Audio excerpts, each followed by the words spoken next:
keep fucking her. Hi! Welcome back to another video! So today, me, you, us, we're gonna do some things. It's October 2024, by the way, and I'm saying this because I haven't posted anywhere since like April or since December last year, I don't know. Yeah, I haven't posted in a long time, and so it's October. Halloween season. One of the videos that I filmed last year that I enjoyed the most, but like, you know, the most, was reading a weird book talk novella. That video is awesome, by the way. If you want to check it out, I really recommend it. This is not biased, by the way. But today we're going to do the same. But this time around, it's Halloween themed.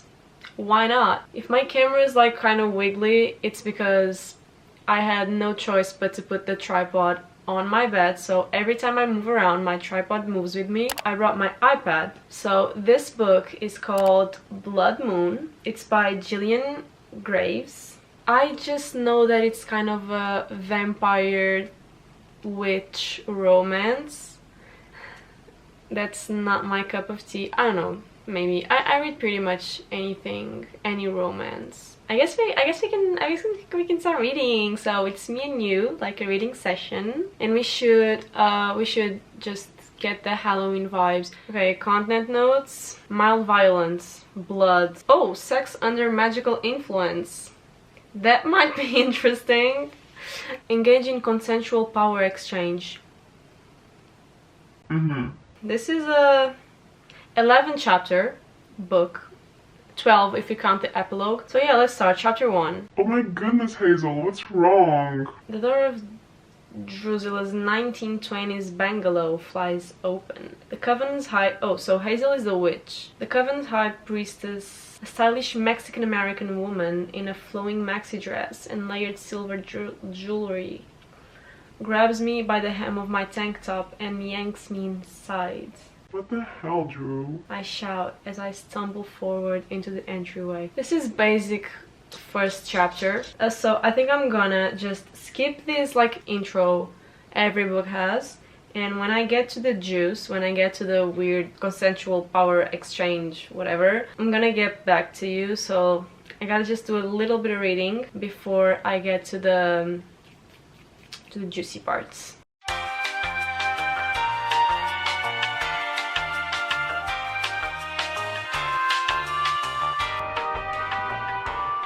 There are witches, vampires, shifters, orcs, I don't know what that is, and then there's gargoyles, and she's talking about this gargoyle named Titan, which has like a girlfriend that is human.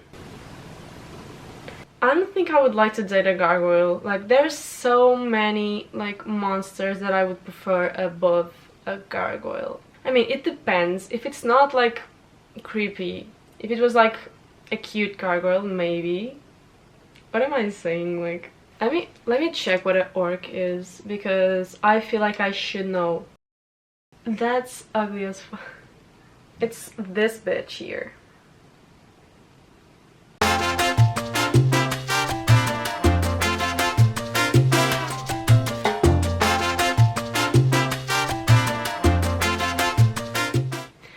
This is so funny to me because like, I'm still in the first pages, first chapter, okay? Drusilla is saying like, your aura is all kinds of nasty. It's got this funky pond scum green color to it. Zero aura. Okay, what's happening? What's happening? They are going to a party and they're making like a potion.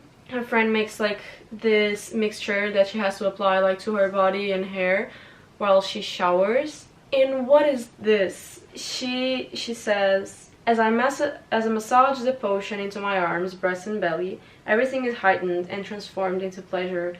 The sharp spray of water becomes playful, flicks teasing some areas on her body. I find myself arching into the warm water. And when I move to wash the potion over the back of me, I can't stop touching. this is my only question, is what was this for? Like, I know we have to get the context of like witches.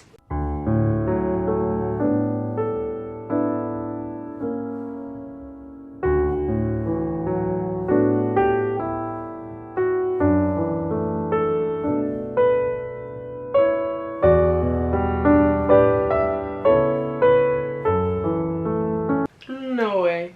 Okay, so she's, you know, all excited about this weird mixture that she put on her skin. I'm confused right now because I know what I read. I read that she was like putting something on her hair and on her body, and she got all excited and all like, you know, turned on or whatever. And she's like, you know, in a bathroom. Alone. As you should in a bathroom, because it's like a private spot for you to get privacy. She's like, you know, all hyped up, and someone said, "That good, really?" A deep, lightly accented voice interrupts. Is this the guy? Oh, this is Vlad. And by the name, I bet this is the vampire, because every freaking vampire is named Vlad. Okay, so meet Vlad. A tall, pale white man with shoulder-length, wavy black hair. I don't think I like that. And lean muscles stands in front of me. He's the spitting image of every fictional vampire crush I had as a tween. He's dressed in all black too, obviously. Jeans, fitted t-shirt, and open leather jacket. Okay, we are only in chapter 2, as we know, because I haven't read much before I got confused all over again, because, okay, let me explain. She's talking to the vampire, right? To Vlad. And they're having like this whole weird conversation on how do you know I'm a witch, how do you know I'm a vampire, whatever. And exchanging these, you know, stares to each other because they're so, you know, attracted to each other or whatever. And then she suddenly says, I press myself into the frosted glass until my lush form goes from shadowed to something far more detailed in the reflection of the mirror. Then she says, my soft belly gives away, blah blah blah, between my legs. Is she talking to Vlad literally naked on the shower? I figured that she was having a shower, as I said before, because the potion or mixture or whatever was to be applied during the shower, like a shampoo. Why is she engaging in conversation with a random vampire that suddenly barged into a bathroom? And I know they're talking face to face, because like he asked like, oh, how do you know I'm a vampire? And she pointed to the mirror behind him to, you know, prove that he didn't have a reflection. This is so random. Like, there's so many ways you could, you know, make two characters meet, but naked in the shower.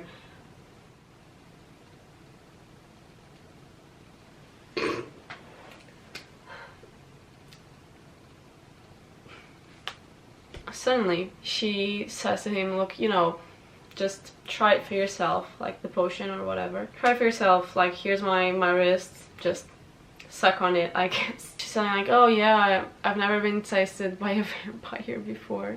And so she then says, taste me, Vlad. I push my wrist to him, even as he holds me firmly in place. Goodness, please just taste me already. I'm cringing so hard reading this. He looks up at me with that damn smile. Since you begged, my little witch. And so then she gets turned on by a vampire biting her. You know, normal things. Normal thing. Now I'm wondering, because some pages ago she said something about him putting like his hands over his unbeating heart. If your heart doesn't beat, I'm not gonna elaborate, but your heart doesn't beat, sweetheart. You don't have blood flow.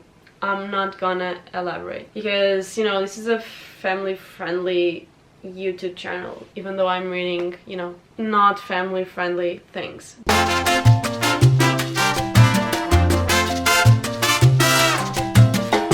I just understood now. This is the consensual power exchange. This is the consensual. Okay, let's get back to reading. I think I'm gonna read like off camera a little bit more, and if I have any comment or update, I'm gonna say something. Oh no, oh no. She just said something that no. Goddess, damn it. I just want his immortal. Apparently, when a vampire, here in this book, when a vampire sucks your blood, they can also read your thoughts. Which is that's an actually interesting take on vampires.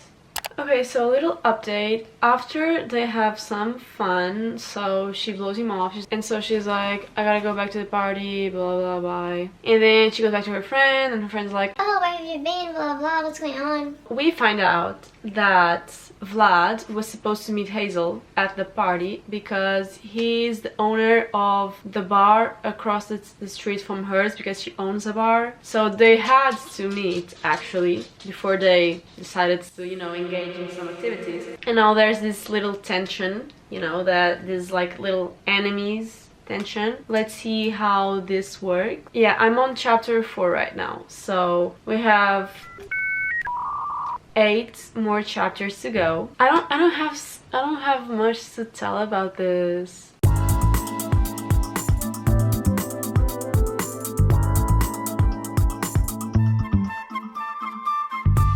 Okay, wait a second. Now we are reading Vlad's POV, and he's thinking about like last night, and then he starts hearing thoughts. Hazel is at his bar, so he's listening to her thoughts, and that's fun, but that's creepy. So it's getting dark and it's getting cold. We're on chapter 6. We're halfway through. I was expecting a little bit more content and not just spies, to be fair, or at least like I wanted a little bit more of plot, and now they are getting freaky again. Yeah, I don't want it. I don't want to read this. I don't want to read this. I'm so tired.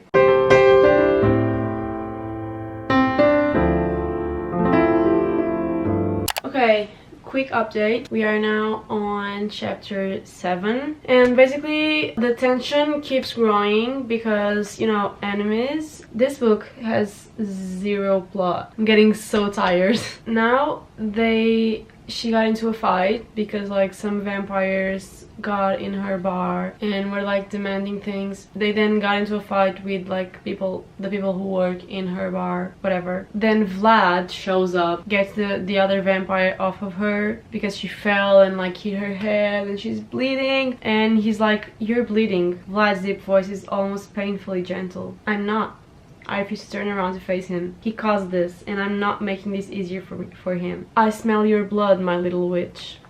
Vlad whispers. Nothing interesting is happening. It would be actually kind of better or perfect, almost perfect, that we could read like their connection, like emotional and like, you know, and not just spice. Okay, wait a second. Okay, so she's healing herself, right? And she says, this is how I heal myself, Vlad. My medium is potions. It's just a flesh wound. Why do you care so much? And he says, because after almost a century of partying, he doesn't say it, he thinks it. Because after almost a year of partying and living a responsibility-free life, I'm finally getting my shit together and I still fuck up. Because I can't seem to stop fucking up with you. Because I only want to see your blood flowing free when it's under my fangs and lapped up by my tongue. I'm sorry, what? You keep fucking up with her. You guys were together twice, and on both occasions you had sex, and that's it. You exchanged like 3 words max. So you say you keep fucking up with her? No, you keep fucking her, not fucking up. I'm just gonna turn on like a light. But yeah, there's no connection. There's literally no connection between it, but there's literally no connection. There's literally no connection between these two characters. Porra. There's literally no connection between these two characters, and he's saying like, I keep fucking up with you.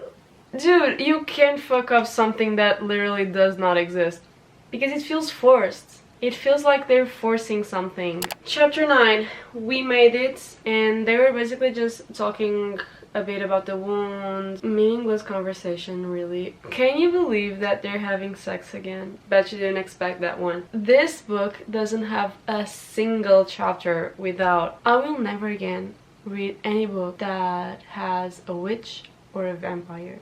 Or a werewolf, to be fair. Not interested in like the Holy Trinity. He takes me in just as much as I take him in. Both of us committed to be a part of each other for more than just this moment. Is this a way of making us feel that they do have a relationship? Because, you know, I know that whole thing about it's not about time, it's about the connection. But they literally had 2 full conversations without being like in bed with each other. So how can you have 2 conversations and like, I don't know, 3 rounds of sex and think, yep, you know nothing about each other? They had literally 0 talks about each other.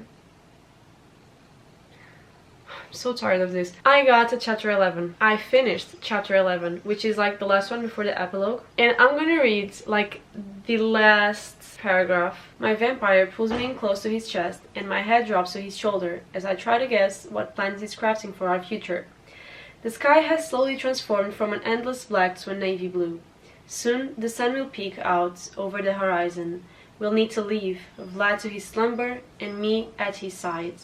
When I wake to work the witch hazel, perhaps he'll join me. Either way, we'll figure it out. Right now, we're content to stare up together at the waning blood moon and just dream. We still have the epilogue to read, so I'm gonna read that real quick. Guess what the epilogue was about. If you thought about a sex scene, you got it. Final thoughts about this Halloween novella. No plot. Like, seriously, 0 content. 0 plot. 0 story. Only sex. I didn't hate it, okay? I didn't hate it. I didn't dislike it either. It's just kinda there for me. It's cool to have some spice here and there, like a chapter or 2, like depending of the length of the book. When it's too much, it's kind of tiring and I don't enjoy it when there's literally no plot. Didn't hate it, didn't love it, didn't even like it. It's just like neutral for me. It's just, yeah, I read this. I can say I read this. Did I have fun while reading it? Also no. So yeah, I hope you enjoyed. Thank you so much for watching. I hope you really liked it. And yeah, I'll see you in the next video. Bye!